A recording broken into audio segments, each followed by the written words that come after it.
now for them, and they're holding on by their fingernails. I just want to tell them, just hang in there. We're going to be there to support you. We've put other supports in place, and hopefully sooner than later.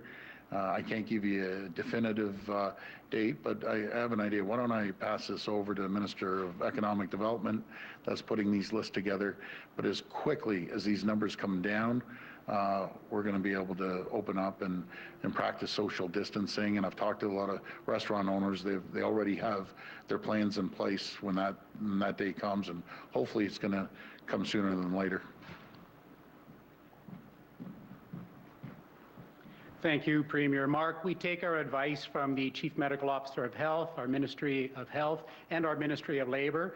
What we can say to the restaurant groups right across Ontario is go to this website and begin to prepare. It's ontario.ca coronavirus, and you will see about the third link down, you will see from the Ministry of Labour the requirements. This is a sector-by-sector set of guidelines. So start by going there and understanding what your business will need to do to help with social distancing, and be prepared. Thank you. And a follow-up for either Minister Phillips or Minister Fedeli, whichever of you feels may be best qualified. The extension of the emergency orders will keep most of the doors closed beyond Victoria Day long weekend now, with the exceptions of the retail stores that were mentioned this afternoon. Has the provincial government run the numbers on the economic impact to the Ontario economy by keeping the bulk of the emergency orders in place across the long weekend? And what is that? What are those numbers? What is the financial impact forecast to be? What I'll do to answer your question, all three of them are highly qualified, but I'll hand it over to the Minister of Finance on that question. Thank you, Premier. So we will continue to take the best health advice with regards to timing, and as we talked about in our framework earlier, we'll move forward in a systematic fashion to make sure that openings happen in a safe way. This isn't just to open the businesses, but it's because the businesses have to have customers, and the people of Ontario need to have the confidence that we're doing this in such a way that they can feel safe, and that's why we'll be led by the health and science advice. In terms of the impacts of the economy on the economy, obviously there are significant impacts. It's one of the reasons why, unlike other governments in Canada, we did a reforecasting and looked at what some of those implications could be. You can be assured that we review those on a regular basis and look as well to the private sector and their understanding of the impacts. We will, by August, as I always have, provide a full update every quarter so that we update on the specific economic impacts. But again, I would echo what Minister Fedeli said. I think the important message to businesses is to look to the guidelines that are available on the website he talked about. Look to getting prepared. There was some good news, I have to say, in the last short while for restaurants. As you know, one of the things that we did as a government was change the regulations so that they could deliver beer and wine and liquor with their orders. We made an amendment to a regulation to make that easier. So we'll continue to do those things that we can do to allow their businesses in that takeout and pickup fashion to be successful. But we'll move forward in that phased process. And again, they should look to the rules and get prepared. We certainly want to get the economy open as soon as we can, but only when we can do it safely. Next question. Next question comes from Travis Danraj from Global News. Please go ahead. Hi there, Premier. Question for you today. And I think the last few months have given us all a lot of perspective. And with that in mind, I'm just wondering about the announcement, the press release that came out from your office about these license plates and that you're not going forward with the design. Was this battle over license plates worth it with this perspective? And also, was it worth the taxpayer dollars that were spent? Well, look, these plates really, honestly, Travis, have not been top of mind for me over the last little while. What I can say is we got feedback from our stakeholders, and we're following their advice. We'll not be moving forward with the new plates for passenger vehicle use, and further work is needed if we're to move forward with the new plates. And right now, Travis, I'm just not ready to put any more resources towards this, and we'll run through all the inventory of existing plates we have, and also look at ways to use the new plates for non-passenger vehicles. We have over 31 other categories of vehicles we can use the licenses on. And I just want to mention about the money there. There's no additional cost to the taxpayers on this. Follow-up? My next question is for you as well. QP put out a release today saying 2,892 healthcare workers have been infected with COVID-19. That's 15.8% of the province's COVID cases, and they say 5 have died. They're saying that these long-promised masks, N95 masks and other PPE, have not arrived. Supplies are low in hospitals and long-term care settings. Why are these workers still fighting for the PPP that they need months after your government said that they were going to have everything that they need? Well, every single hospital and every single long-term care has PPE. All they have to do is call. The hospitals go through another avenue, but long-term care, I think I've stood up here almost every single day. We have PPE. When I was informed the other day about the gowns, I came right out and told the people, we're falling short on gowns, but we still have them. But that's one of the areas that we're focusing on, domestic supply. But any long-term care facility that does not have PPE, just call. Just absolutely call. And I'm up here every day saying the same thing. We have PPE that we can ship within 24 hours in probably vast majority of the cases, at the latest 48 hours. But again, I think we've sent probably a half a dozen letters to long-term care homes. I guess we'll send out another one saying the same thing. Phone and keep track of your PPE, and we'll have it there in 24 hours because we have it. Next question. Next question comes from Natasha McDonald from Radio Canada. Please go ahead. Hi, Premier. Hi, Natasha. Ontario missed its testing target for a second day in a row with 12,000 tests yesterday. Yesterday, you blamed medical officers of health. Many reacted by saying testing is a provincial responsibility. So what's your response to that, and are you blaming local health leaders for a problem that your government should be fixing? Well, let's be very clear. I don't want to blame anyone. And Tasha, you know, people expect me to push the system. The people of Ontario expect me to push the system. And it's never personal, never ever personal. Because I think public health is doing a fine job. But when I see a graph and, you know, you see 70% roughly doing 100% of the testing, you know, or 80% of the testing, something's wrong. And if I sit back and I don't push these regions, who else is going to push them? And to be very fair, we had an in-depth conversation last night and this morning with our health team and our Ministry of Health, and that we're working hand in hand. We just want to work with them. They do have a responsibility to coordinate testing, and maybe we'll make it very clear when the province puts down a provincial order to get everyone tested. We mean it. Get everyone tested in long-term care, and then go to retirement, test all the healthcare workers at long-term care. I don't know how much clearer we could be, but it's not about going after someone personally, and if they take it personal, then I apologize, but let me tell you, everyone has to be held accountable. I'm accountable for this whole province, and I'm going to push the system, and we'll continue to push the system until we get the numbers. Follow-up? Premier Legault eased some restrictions on long-term care homes yesterday where there are no outbreaks. He's allowing for caregiver visits and walks. Premier, many seniors are depressed, they're isolated, and that has negative health impacts. Yeah. So should Ontario follow Quebec and allow families to be with and care for their loved ones? Well, I respect Francois Legault's decision, or Premier Legault, I should say, but we aren't ready yet.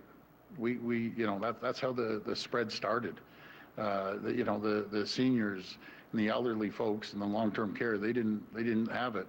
It's people coming in, visitors, and also some of the health workers going from place to place. I can't allow that right now. It'd be massive risk to the whole system again.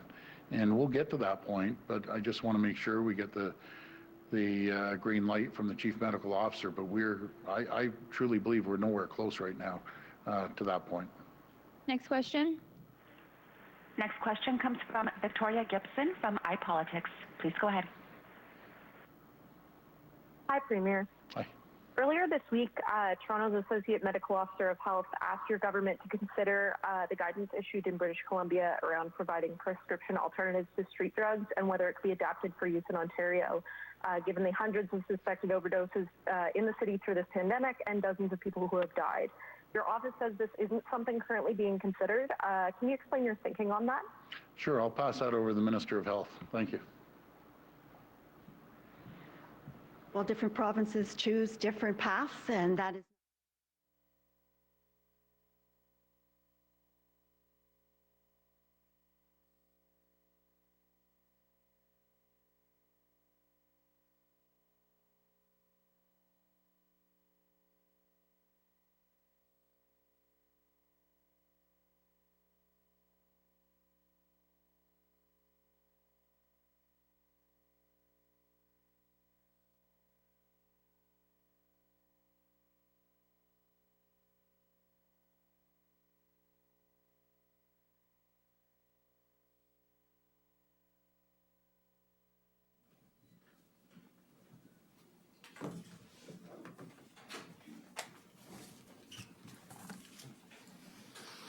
Good afternoon, everyone, and welcome to today's update on COVID-19 in New Brunswick. Speaking on behalf of the province this afternoon will be the Honourable Blaine Higgs, Premier of New Brunswick, and Dr. Jennifer Russell, the province's Chief Medical Officer of Health. Bonjour tout le monde et bienvenue à cette mise à jour sur le COVID-19 au Nouveau-Brunswick. Les porte-paroles aujourd'hui sont le Premier ministre, l'Honorable Blaine Higgs, et le médecin hygiéniste en chef, Dr. Jennifer Russell. Dr. Russell.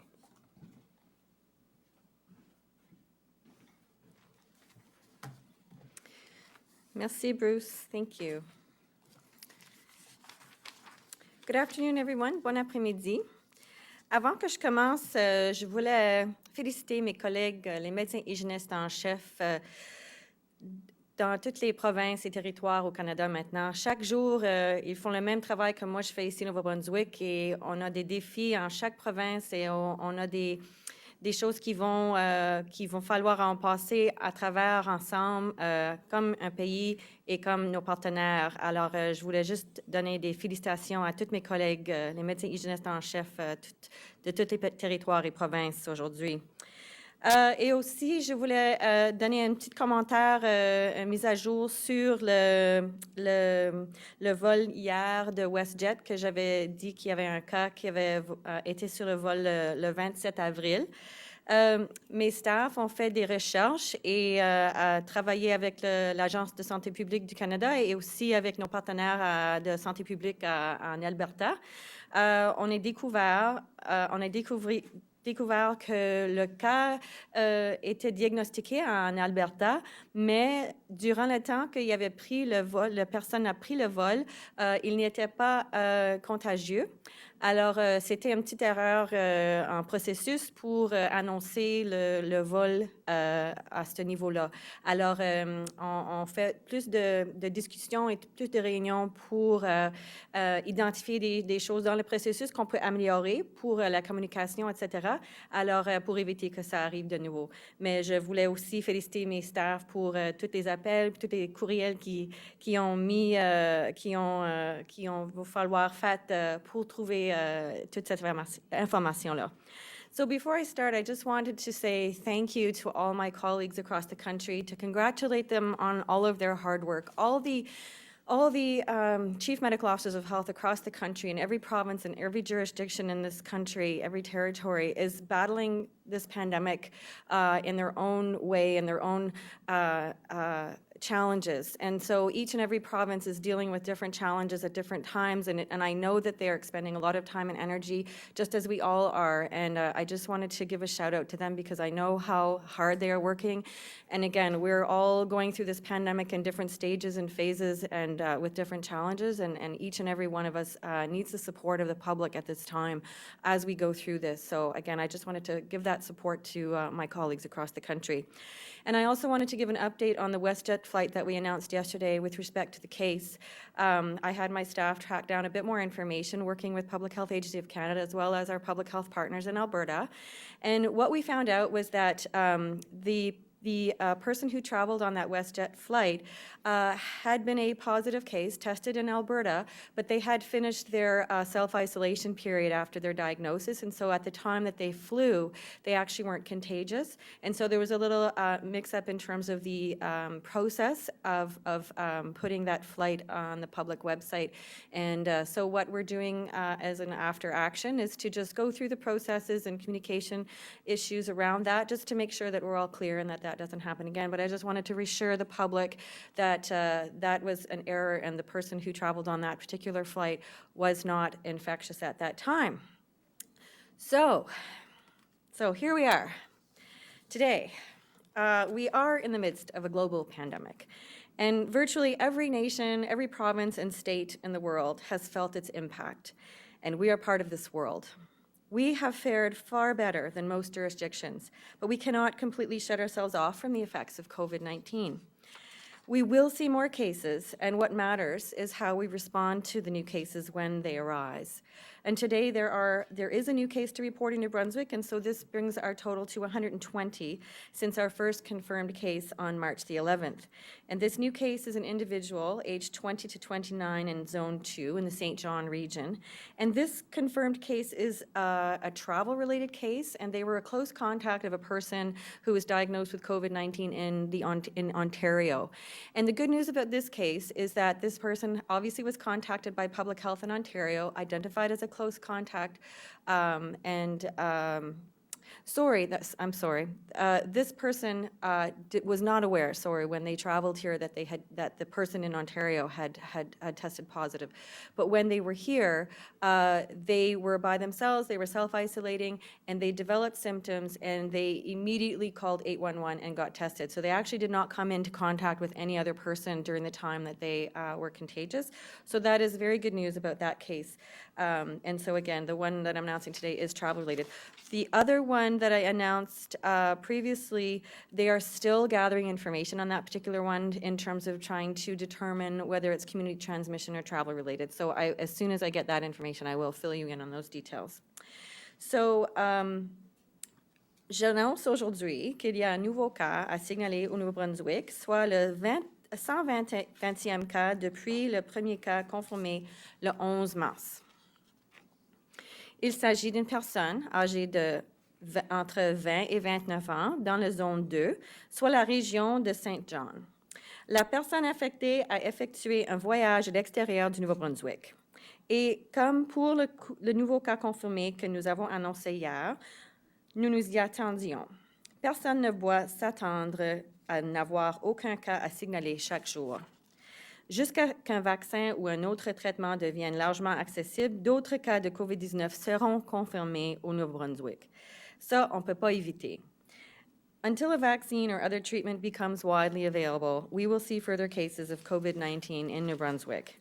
And when that happens, our public health teams will work tirelessly to track down the contacts and make sure they're isolating and if they have symptoms, and that way we can slow the spread of the disease. We will continue to have movement in and out of our province, even with the current restrictions on non-essential travel, and that carries the risk of new cases as we are seeing today. So I do want to remind everyone, anyone that comes into the province from outside of New Brunswick has to remain in self-isolation for 14 days. And again, that is to protect the population, including the most vulnerable people in our population, and I will speak a little bit about that later. There are, of course, some exemptions to that, and specifically under the order of the Chief Medical Officer of Health in Section 17 of the mandatory order. And I'm still having discussions. We have meetings around that. So when those meetings are finished and we've made our final decisions about what we are going to be allowing around the border issue, then I will fill you in on that as well.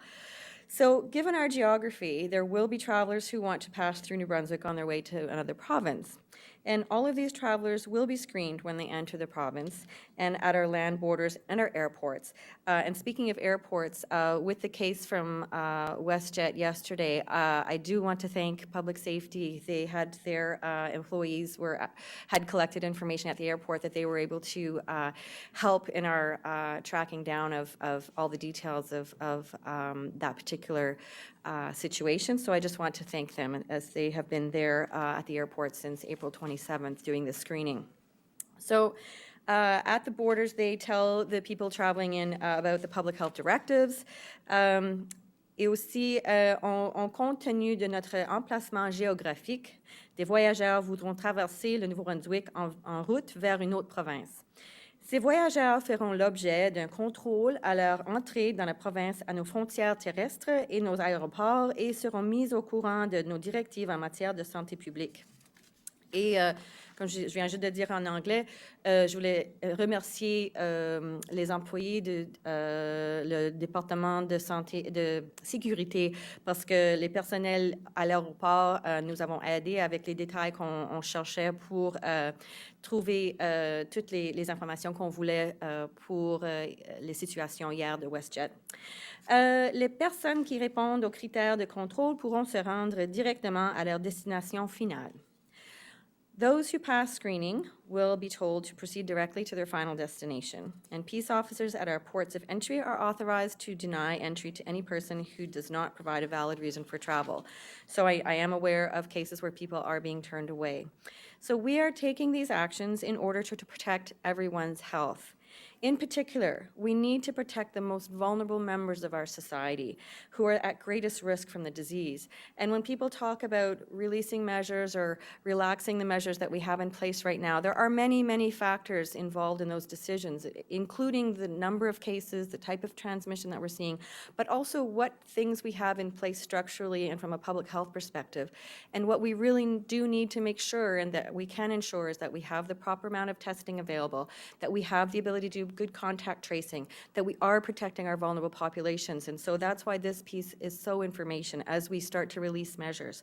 Those who have immune deficiency diseases, disabilities, or other chronic health conditions face particular risks. We know that they do have a higher risk of having complications from COVID-19.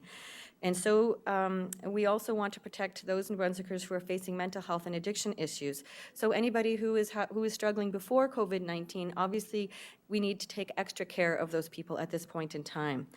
Those in poverty and those living in crowded conditions are at greater risk. But as we have seen elsewhere, the gravest danger is to those living in our long-term care institutions. And so we've been doing an awful lot of work around all of these populations to make sure that we have things in place to protect them. New Brunswick has 549 long-term care facilities, including nursing homes, special care homes, and other adult residential facilities. And we have had working groups specifically working on all the details around vulnerable populations, again, to ensure that we are doing all of the things that we absolutely can to protect these populations. And the long-term care facilities are our home for 12,000 New Brunswickers. And every one of these residents is at great risk from COVID-19, as are the staff, so we want to protect them as well. So we have seen the devastation that COVID-19 has caused among the elderly in Canada, particularly those in nursing homes. In Quebec, Ontario, Nova Scotia, nursing homes have been challenged and decimated by multiple deaths from this disease, and no one wants that to happen here. So we have taken decisive actions early on in the pandemic to protect nursing home residents, but we still are doing more work, again, to make sure that we're doing everything that we can to protect them. So at this point in time, visitors are not permitted, and staff are using personal protective equipment and are regularly screened and tested when symptoms arise. There are strict cleaning and hygiene protocols that are in place. And should an outbreak occur in a New Brunswick nursing home, plans are in place to address it quickly and effectively. The inability to visit and touch an elderly relative is very hard for residents and their families. So we are looking at some of the palliative care policies right now, and I'll have more information on changes to palliative care visitations in the days to come. But these measures are vital to protect those who are in the gravest danger from COVID-19. We must make sure that our long-term care residents, as well as those who work in these facilities, stay healthy and safe. And I can tell you that we will be testing our plans to ensure resiliency. So sometimes we do tabletop exercises, sometimes we do mock exercises to screen to make sure that we have everything in place that we need to have in place. And so we want to make sure that we do our part and everyone does their part to protect those in the greatest need of protection. So what can you do? Well, I was interviewed yesterday on a couple of radio stations, and Ms. Crash Barton on his show, he said, "Are you proud of New Brunswickers?" I said, "Yes, I am very proud of New Brunswickers." So keep doing what you're doing. You need to stay at home as much as possible, and if you are outside, it's for exercise and fresh air. You need to stay in your 2-household bubble as much as possible. As we see, if a travel-related case does occur, then we know that the close contacts would be limited to those spaces. And if you are coming from another province and you are self-isolating for 14 days, you need to hopefully be able to not share a room with somebody and hopefully not share a bathroom with somebody and stay 2 meters away from people. When you do go out, again, maintain that 2 meters of physical distance between yourself and others. And when that's not possible, I strongly recommend that you wear a community face mask that covers your mouth and nose, again, to protect those vulnerable people, so people who are elderly, people who have comorbid conditions, heart disease, lung disease, cancer, immune problems. So wash your hands regularly. There was a post on the Public Health Agency of Canada Twitter feed around really effective hand washing and how this is one of the really crucial things to keep doing as we move through the different phases of this pandemic. And again, that's how we're going to protect each other. The same is true when you cough into your sleeve. Remember to not touch your face. Everything that you can do to lessen the chances of further spread of COVID-19 is vital and it's life-saving. So you can continue to do all of these things, closely monitor yourself and other people, family and friends. If you have symptoms, please call 811 and get tested. And they can be very mild and get tested anyway. I think we've done 490 tests since yesterday. That's a great number. I would love to continue to see numbers like that. So I encourage everyone who can get tested to get tested. Have a very low threshold for calling 811. Les 2 derniers jours ont prouvé que le virus responsable de la COVID-19 est toujours présent parmi nous et il demeurera parmi nous pendant un certain temps encore. Nous devons apprendre à vivre avec ce virus et j'ai confiance que nous pouvons y arriver. Et comme j'ai dit en anglais, j'avais fait une entrevue avec sur la radio hier, puis celui qui était là m'avait demandé « Dr. Russell, est-ce que vous êtes fier des Néo-Brunswickois et les Néo-Brunswickois? » J'ai dit « Oui, je suis très, très fière à tous les citoyens du Nouveau-Brunswick. Alors oui, continuez avec ce que vous faisiez. Et nous pouvons faire la transition vers la nouvelle normalité tout en continuant à protéger notre santé et celle de nos proches et en veillant du même coup à ce que les personnes les plus vulnérables de notre société demeurent également en sécurité. Et comme c'est la semaine pour la santé mentale ici au Canada, je encourage tous les gens de faire les choses pour protéger votre santé mentale et chercher les ressources pour vous aider. Et ça, c'est tout ce que je voulais dire aujourd'hui et je vous remercie beaucoup. Thank you very much.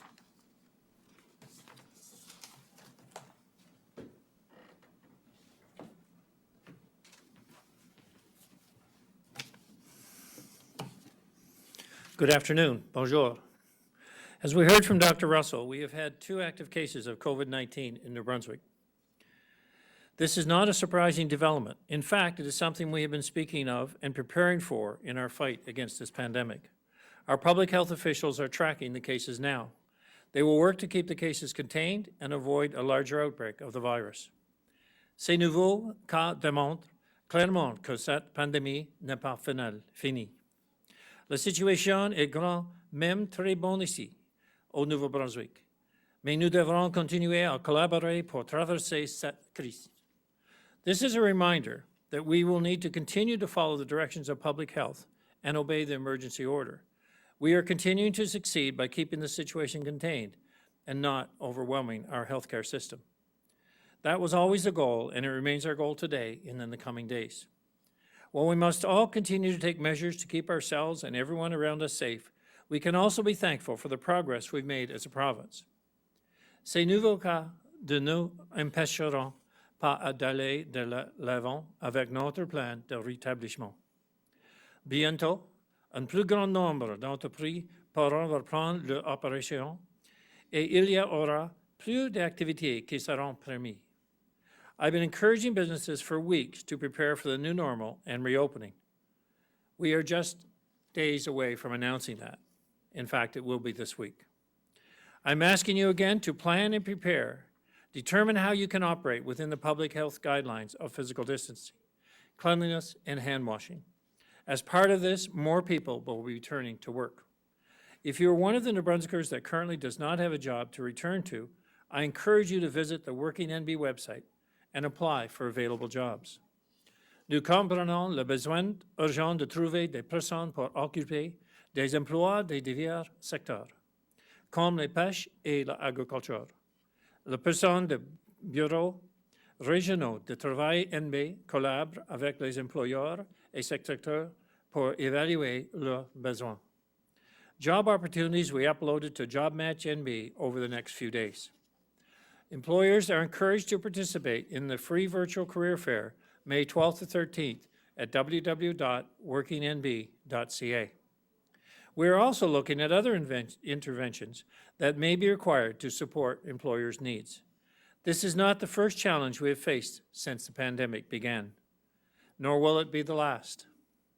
Nous savons que chaque mesure que nous prenons pour rouvrir notre province comporte des risques. C'est pourquoi nous faisons tout ce que nous pouvons pour minimiser ces risques pour le bien de tous les gens de Nouveau-Brunswick. I know people are concerned about borders too, as am I. As we relax restrictions on movement within our province, we need to take care to control the flow of people into New Brunswick if we are going to keep our curve flat and contain the spread of the virus. Border controls were put in place on March 25th and will continue for the foreseeable future. What this means is that we only allow essential travel into New Brunswick. To the extent of our ability, we keep non-essential travelers out. 5 personnes différentes qui sont arrivées par avion au Nouveau-Brunswick ont réalisé que nous sommes sérieux concernant les déplacements non essentiels de notre province. Les gens qui arrivent par avion sont contrôlés à leur arrivée par des gens du ministère de la Santé publique. On leur demande la raison de leur voyage ainsi que leurs coordonnées. 5 people have been turned away and put back on airplanes. We also turn people away at our 7 provincial entry points. Over the last 10 days, an average of 38 vehicles have been turned away daily. It is important to acknowledge that we do allow people to enter. We have groceries and medications, fuel, and hardware to buy when we need them because commercial drivers bring them to our stores and gas stations. Commercial drivers are essential to our supply chain. Drivers have to follow guidelines from the Chief Medical Officer of Health to reduce risk. We also allow people to cross our borders to work. If they're coming to work for a few weeks or months, they have to self-isolate 14 days on arrival. Certaines personnes habitent dans une province et travaillent dans une autre province. Ces personnes sont autorisées à entrer dans la province pour venir travailler. Après un séjour dans une autre province, les gens de Nouveau-Brunswick sont autorisés à revenir à la maison, et ils le seront toujours. Cependant, ils doivent s'y auto-isoler pendant 14 jours. I've asked my team to review the effectiveness of our border controls. We are vulnerable to the virus no matter what steps we take, but we must do everything we can to minimize the risk. I am discussing our border controls with the all-party committee, and if we find room to improve, I assure you that we will make the necessary changes. I know New Brunswickers will keep doing their part to stop the virus from spreading. We expect that there will be more new cases of COVID-19 in the future, and we will respond quickly to keep these cases contained. To date, we've seen many people step up to help pull our province through this pandemic.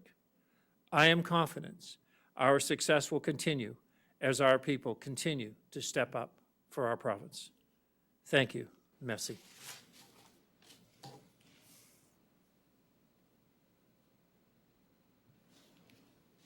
Merci, Monsieur le Premier Ministre et Dr.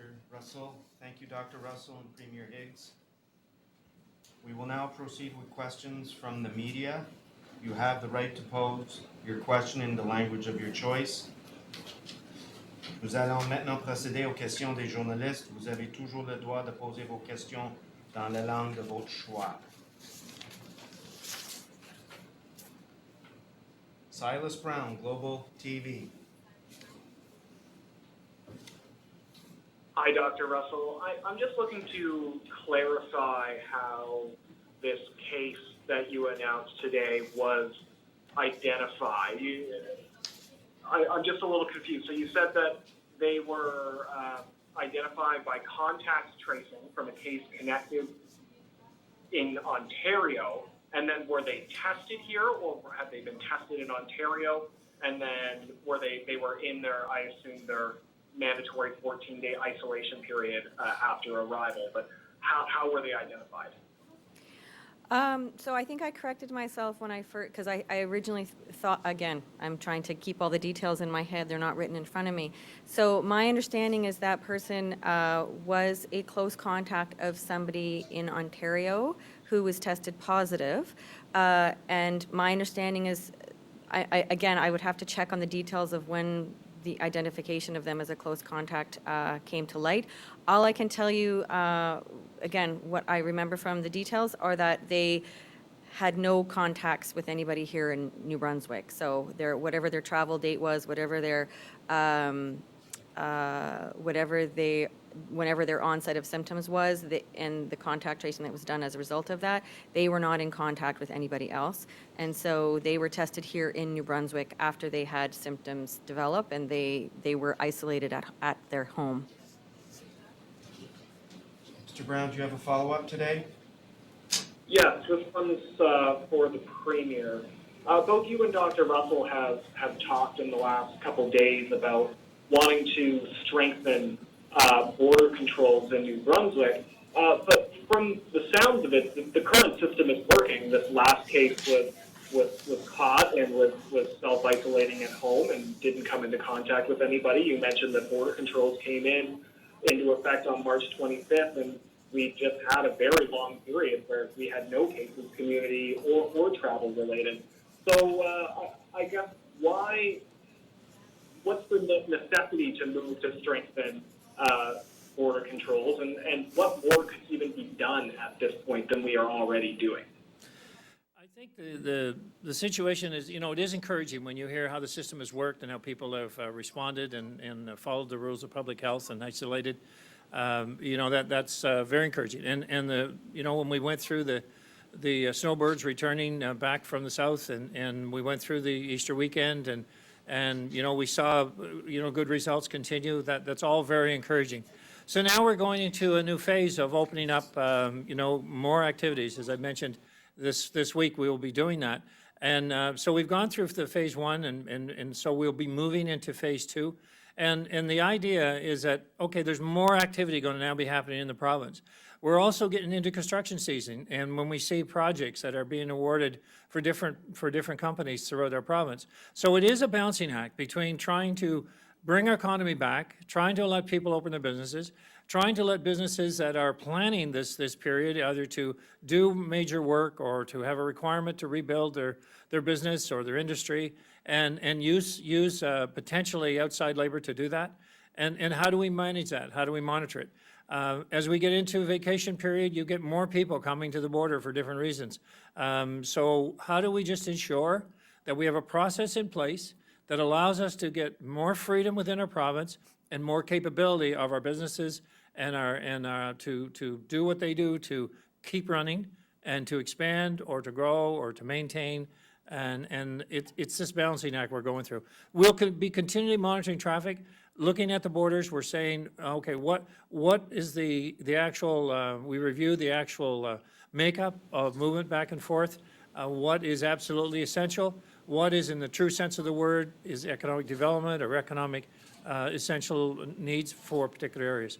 So it changes with each phase. Thank you, Premier. Thank you, Mr. Brown. Michel Corriveau, Radio-Canada. Oui, bonjour. C'est une question pour le Premier ministre, M. Higgs. Alors, si je comprends bien, M. Higgs, vendredi, vous annoncerez la phase 2 de phase 2 là, d'ouverture. Donc, on parle bien d'ouverture de commerce, de garderie, de restaurants et tout ça là pour vendredi. Well, I'm talking about that we'll bring all of the details of that on in between this week. So it'll be either tomorrow or Friday, depending when we have the full package ready, and we're meeting again tonight. We met with Cabinet this morning. We're meeting with the COVID Cabinet Committee tonight to kind of finalize the documents. But you could look at what we put out 2-3 weeks ago, and you could say, okay, we had the 4 phases. We had a situation that basically, if we had certain conditions met, then that's where we would be. And so the conditions have been met. So I guess without disclosing any particular details on any particular items, from our original presentation, you could see what we're considering and contemplating as the next move of opening under phase 2. Merci, M. le Premier ministre. Merci, M. Corriveau. As-tu un suivi cet après-midi?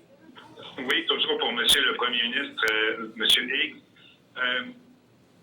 Comme vous savez bien, M. Higgs, le Québec va ouvrir ses écoles bientôt et le gouvernement du Québec veut favoriser ce qu'ils appellent l'immunisation naturelle. Comme les relations avec le Québec sont assez proches, j'aimerais savoir, est-ce que vous trouvez inquiétant cette décision-là? I think that might be a question for Dr. Russell.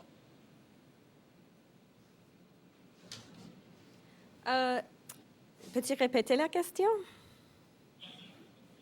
Au Québec, le Québec va ouvrir ses écoles, comme vous savez, et aussi le gouvernement parle depuis un certain temps déjà de favoriser l'immunisation naturelle. J'aimerais savoir, comme on est très près du Québec, est-ce que c'est inquiétant selon vous?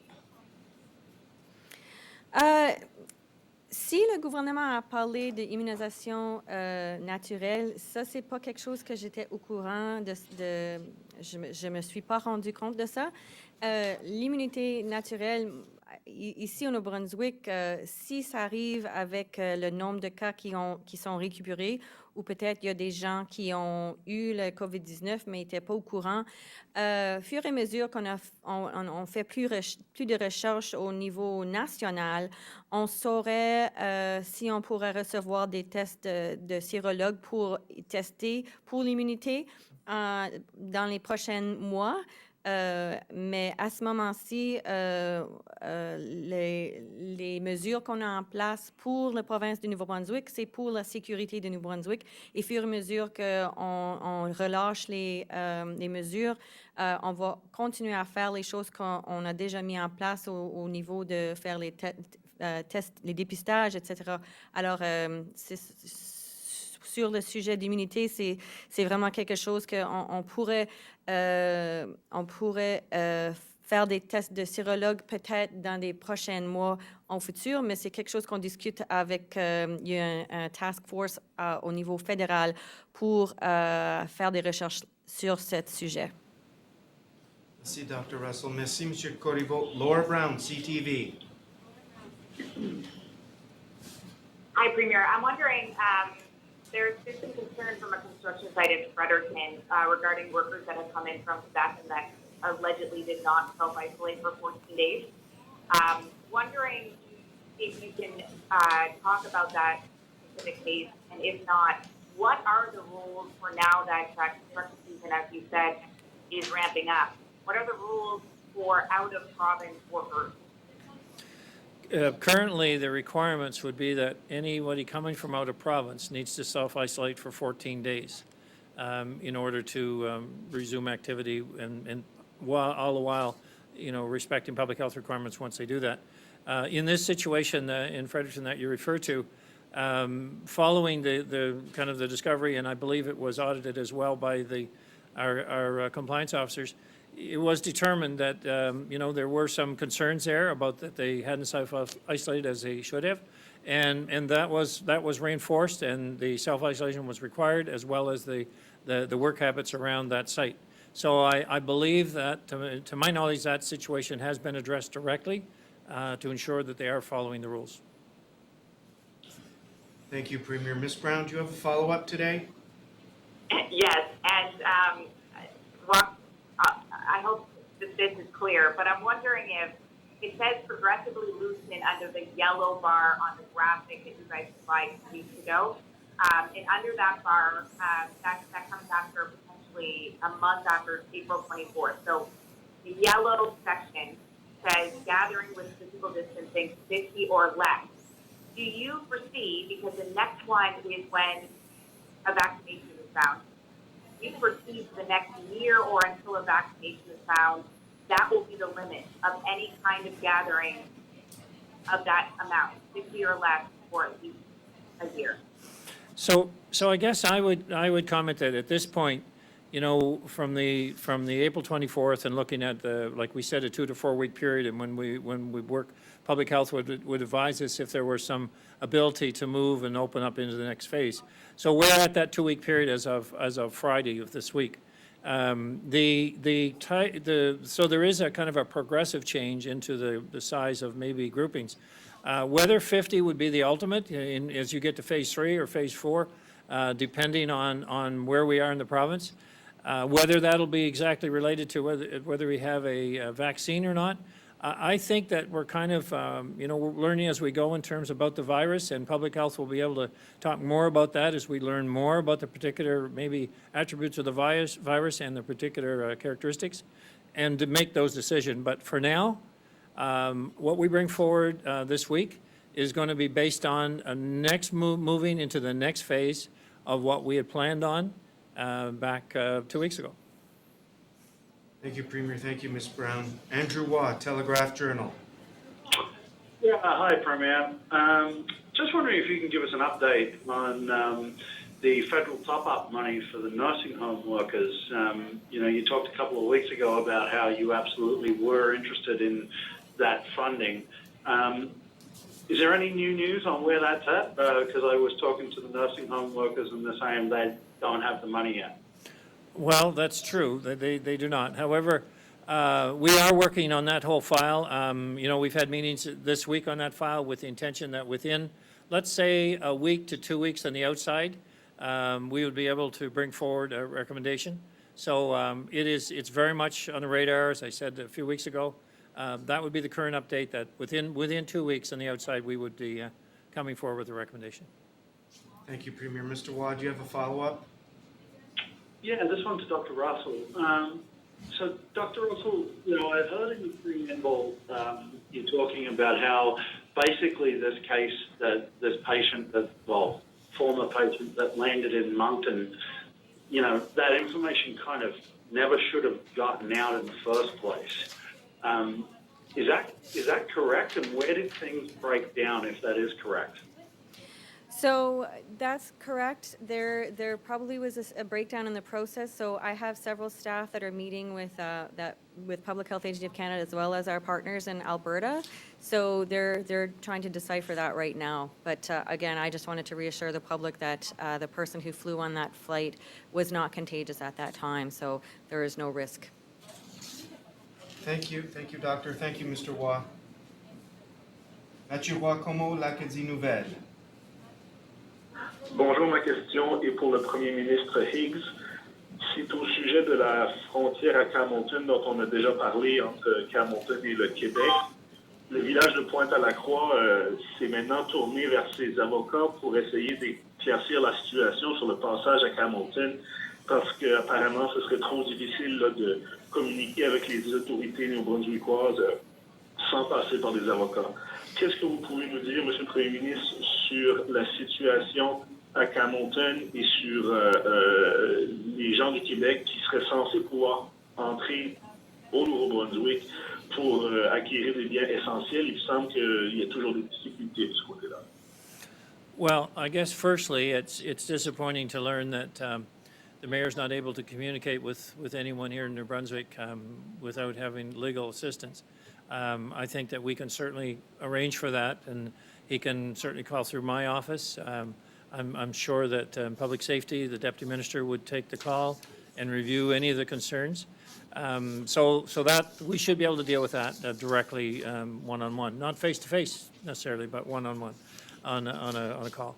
The other aspect of determining the essential services, nothing has changed on our requirements at the borders for several weeks now. And you know, I've said here in these pressers before that I commend the diligence of our public safety officers and our compliance officers who are, you know, guarding our borders, so to speak, to ensure that while we can let people move in and out for essential services, you know, we protect our borders. So maybe there's a disagreement on what an essential service is. And I know the longer this goes on, kind of the more maybe anxiety levels rise. And that's why we're starting to move and open up in different aspects of what we do internally. But right now, I just encourage the mayor to reach out, as I say, directly to my office or directly to the Minister of Public Safety and review the current guidelines and to determine what has changed within the community and their access for essential services. Merci, Monsieur le Premier ministre. Monsieur Bois-Comeau, as-tu un suivi cet après-midi? Oui, merci. Sur le même sujet, toujours pour M. Higgs, il est question présentement de réviser les contrôles aux frontières. Vous en avez parlé tout à l'heure. Hamilton est censé avoir un statut spécial, justement parce que c'est un centre de service pour les gens du Québec. Prévoyez-vous resserrer les contrôles également à Hamilton malgré son statut spécial, ou est-ce que vous pensez que c'est là pour rester le statut spécial du Québec à Hamilton pour les achats essentiels? I don't see at this point, from what I know, in terms of the Hamilton Act, it's required, like the proximity of access needed to support the community in Quebec. So I think that likely still exists, and so I don't see that changing. I guess as we have more information on, you know, exactly who's crossing and why, it becomes just to ensure that under the original terms and conditions that we put in place are the activities, those of essential services. And we had identified that and that applied to people that were working, obviously, on one side of the border or the other on a regular basis, like working in a hospital in the area as such. It required going to the drugstore, and so areas that were required, I don't see that changing. Thank you, Premier. Merci, Monsieur Bois-Comeau. Rose Saint-Pierre, Radio-Canada. Oui, bonjour, M. Higgs. Ma question concerne la campagne marketing promouvoir jumelage emploi NB que vous envisagez de lancer, la campagne de 400 000 $. Ma question, est-ce que c'était une demande de l'industrie des pêches de lancer une campagne de publicité telle que celle-là là, pour jumeler des chômeurs avec les employeurs? You know, the group that met basically to think about, okay, what could they do? Because this is a labor, what's it called officially, labor group that identifies workers with employers. In any event, I forget the precise name. But in that relationship, we were already embarking on that. We were working in terms of making that, looking at a campaign, but a very modest campaign, one on social media, one that, you know, involves stepping up for My New Brunswick.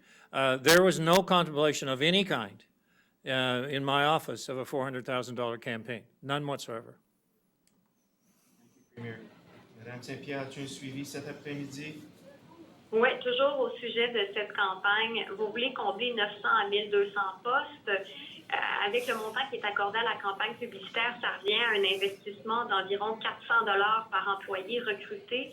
Pourquoi pas avoir mis cet argent-là dans l'augmentation des salaires plutôt que dans une campagne publicitaire? Well, I think per my previous answer, there wasn't any $400,000 to begin with. So that's not a real expenditure, and I certainly didn't authorize it, nor would I. I know this group can operate independently, but I believe the money has to flow through public post-secondary education, training, and labor in order to be ratified.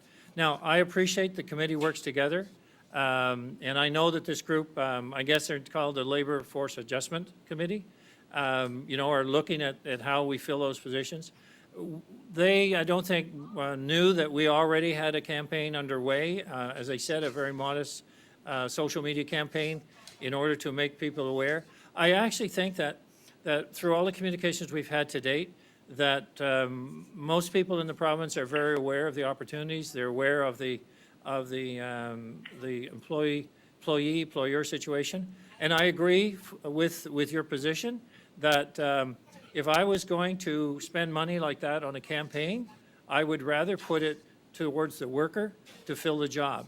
And that's why I don't get involved with this program in a way that would allow us to change, I guess, marketing dollars for actually dollars that would be used in relation to the employee topping up the wages. That's where I'd put the money.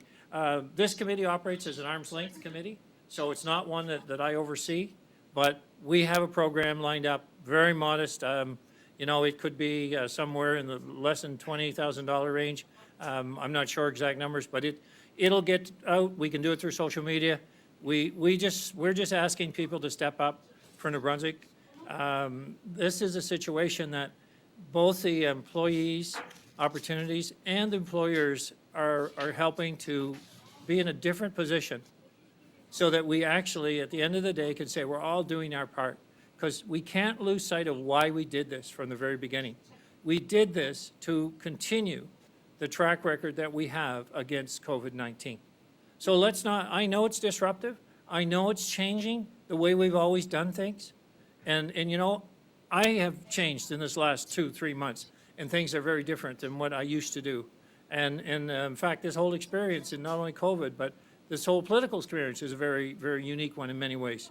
But let's think about why we're doing what we're doing, why we're focused on getting and ensuring that we can start up our province and not shut down again because we've had an epidemic that's got out of control. So let's not get caught up on the nuances. Let's just find a way to connect employers who want to help be part of our solution on the health situation, and employees who saying, I can be part of this. Thank you, Premier. Merci beaucoup, Madame Saint-Pierre. Vicky Hogarth, Charlotte County TV. Thank you, Bruce. My question is for the Premier. I know I've touched on this question before, Premier Higgs, but we are still hearing from a large number of property owners whose primary residence in Ontario specifically, but who spend 3 to 6 months of the year in New Brunswick and wish to return in the upcoming weeks. They notably play an important role in local economies, and they pay high second home property taxes as well. If they can provide proof of a quarantine plan that would allow them to self-isolate for 14 days and would also be willing to take a health test at entry and 14 days later, could their entry be decided on a case-by-case basis if precautions are followed? So I guess this would be something I'll comment on. Dr. Russell may want to comment on as well. That's not part of our phase 2 at this point. But can it be going forward, given what results we get over the coming weeks? It would obviously be something to be discussed. The same as we're looking at how do we get people back to work? How do we get projects back on the go? How do we get our economy restarted? I recognize this issue with other provinces. I recognize the value of having property owners here that are spending money in New Brunswick and enjoying what we enjoy every day here by living here. But at this point in time, it's too early to open the borders up, especially in a situation what we see with what they're currently dealing with in Ontario or Quebec.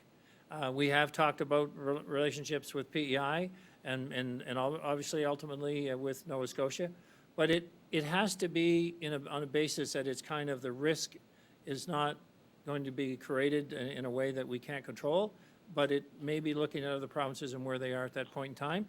And will there be new restrictions that we can put in place that will give us a higher degree of confidence? So I'm not ruling that out at all. I don't think Dr. Russell would as well, but it's not at this time until Public Health have reviewed the risk. Thank you.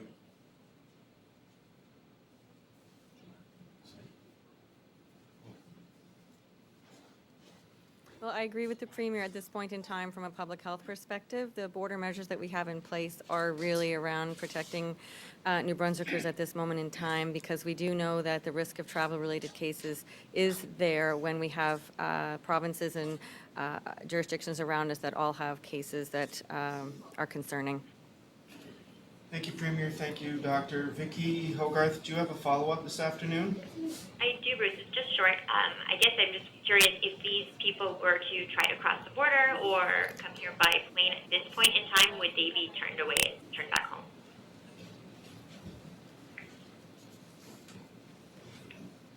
Yes. Thank you, Premier. Thank you. Thank you, Ms. Hogarth. Elizabeth Fraser, CBC. Hi, Dr. Russell. Can you clarify where the WestJet traveler ended up? Are they back in Ontario now, or are they self-isolating in New Brunswick? So for privacy reasons, I actually can't disclose that information because, again, the error in posting it in the first place was that the person had already finished their, they had already been cleared to fly in terms of having finished their self-isolation after their diagnosis. So at that point in time, there is no risk to the public, and therefore the information that is shared is always on a need-to-know basis in terms of protecting the public. So because that person has recovered, I don't have any authority to have information about their whereabouts today. Thank you, Doctor. Ms. Fraser, do you have a follow-up today? Yes, for Dr. Russell. This new case that has been found in the St. John area, did that person drive back or fly back to New Brunswick? The details that I have on that case is that when they arrived in New Brunswick, whatever time frame that was, that they were self-isolating already, as everybody who comes into the province, regardless if it's air or by land border, they were doing their 14 days of self-isolation when they developed symptoms, and they had not been in contact with anybody else upon their arrival here in New Brunswick. And then once they developed symptoms, they called 811 and were tested very quickly. And so they are still continuing to self-isolate at home. So regardless of how you come across the border, you're supposed to self-isolate for 14 days. And so the information that I have on this this particular case is that when they arrived in the province, they self-isolated, and they are continuing to self-isolate. Thank you, Ms. Fraser. Thank you, Doctor. Mark Rickard, Bugle Observer. Yes, good afternoon. This question is for Premier. Mr. Premier, Prime Minister Trudeau announced an agricultural relief package including $50 million nationally to purchase surplus food. In New Brunswick, the potato industry estimates that our surplus 2019 crop will be about $40 million. Will the province join the federal government in purchasing the surplus potatoes for this food relief program? Well, we're currently looking at the federal program and what it will offer, as well as working with the local growers and producers in relation to the impact on the industry. So where we end up as a province in helping our growers and to surviving this, and obviously getting ready for the next planting season, is yet to be determined. But we are working through that to see what makes sense, what's possible. What's being done elsewhere, and how we can ensure that our farming industry continues and we can be ready for next year. Thank you, Premier. Mr. Rickard, do you have a follow-up today? Yes, a lot of these potatoes are not in refrigerated storage, so time may be of the essence. Is there a time frame when the farmers may be getting a word from the province? Well, I know there's kind of, as I would understand it, there's kind of two time frames. One is certainly the planting season for this spring, so it'll be ready for next year. And then once harvesting comes into play, then we'll be running out of storage because you've got to displace last year's crop, which should have been used up. So looking at other storage opportunities, I know that has been done in some other provinces. I think particularly PEI was involved in that process, although the volumes are much different. Is there an opportunity there? That's still being explored. And of course, the last resort would be to, we do not want to see the in this case, potatoes, we don't want to see them dumped. We don't want to see the food source lost. So we're working through those with the companies and then ultimately with the growers. Thank you, Premier. Thank you, Mr. Rickard. Adam Harris, Telegraph Journal. Thanks, Bruce. A question for the Premier. Premier, on the $400,000 recruitment program. Government staff has said that the funding is provided by the Department of Post-Secondary Education, Training and Labor, but that the committee has the ability to select how they want the money spent. Just to clarify, is the government not providing the money, period? Or is there another dollar figure, or is there any dollar figure committed to the Labor Force Adjustment Committee? Well, what I don't think the Labor Force Adjustment Committee knew, because they were acting kind of on their own, which I understand, is that we were already planning a social media campaign. We already had worked with, you know, kind of to determine what that might look like, and on a program that was obviously much reduced in cost. I mean, we're talking something like, as I said, $20,000, maybe 25, 10, but we're not certainly in the range that was discussed here at all. And I don't think there was an understanding that we were actually doing that. We weren't just leaving this program unattached. We were going to stay very close to it, very focused on it. So I think that we have a program that is very reachable. I've announced the website here today. I've announced that, you know, we'll be giving more information going forward, how easy it is to tighten up, to connect employers with employees, and to allow that to happen in a very constructive way. So I'm confident we'll have something that works. Thank you. Thank you, Premier. Mr. Harris, do you have a follow-up? Yes, please, Bruce. To the Premier as well. Government staff confirmed that screening at airports began on April 25th. You said today that screening at the borders began on March 25th. I just wondered why the airport screening started later. I don't know that I have any particular rationale for that, because we considered, you know, airports are more federally operated than would be any sort of border, because there wasn't, you know, there wouldn't be any border screening of any kind except for going between Maine and New Brunswick, and that was federally administered. So we would expect that could be something that would be federal in that regard, or at least that would have been my initial thought. But when we determined that actually people were coming and going domestically and weren't having any particular oversight, then we started moving in to say, okay, we need to start monitoring this. And, you know, we may learn some other things. As we monitor traffic around the border, we will look to, okay, how do we look further? If we think about the activity as the summer season rolls in, the activity on lakes and rivers and in open lands between, let's say, our borders, it becomes more and more of a challenge. So how do we measure that? How do we monitor that? It's going to be very critical how people actually help us to survey our systems and our borders to ensure that we can remain compliant. Thank you, Premier. Thank you, Mr. Harris. Colin McPhail, CBC.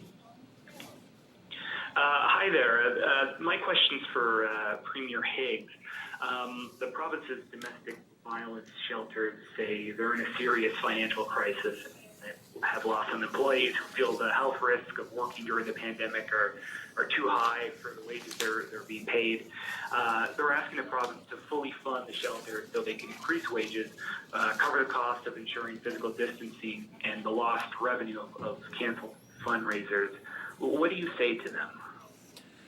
I absolutely understand the situation that they have found themselves in this, you know, very important service to our province. We can't lose sight of the need. We have many groups that have lost funding through what they would normally be able to ascertain from donations, and so we have to look across that spectrum and find how do we ensure that we're keeping the vulnerable members of society supported in a way that they're used to and in a way that's necessary. And so this group will certainly, the transition houses and shelters will be looked at in great detail to understand what can we do to ensure that they provide their service, and as we look at others, because we see it throughout our province how their normal sources of funding have absolutely changed or dried up in many ways.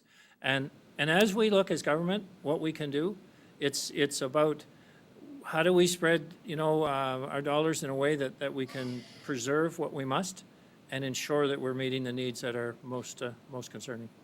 Thank you, Premier. Mr. McPhail, do you have a follow-up this afternoon? I do, thank you. This one's for Dr. Russell. will the reopening of more businesses, possibly announced this week, trigger the ability to gather with 10 or fewer people now? And if or when we reach that point, what kinds of gatherings are acceptable if we're still limited to the two-household bubble? So the whole concept behind the two-household bubble is about protecting people from having close contact with a large number of people. So when you're in contact with the members of the two-household bubble, we expect that, of course, you can hug and be within 6 feet of one another. Outside that household bubble, we expect everyone to maintain a distance of 2 meters or 6 feet at all times. So that is the advice moving forward, and that will continue to be the advice for public health moving forward. So with the exception of your two-household bubble, we expect you to physical distance yourself at all interactions with 6 feet or 2 meters. Thank you. Thank you, Mr. McPhail.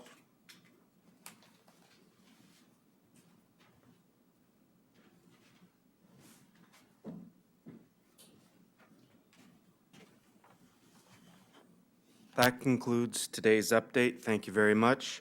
Voilà la fin de notre mise à jour. Merci beaucoup.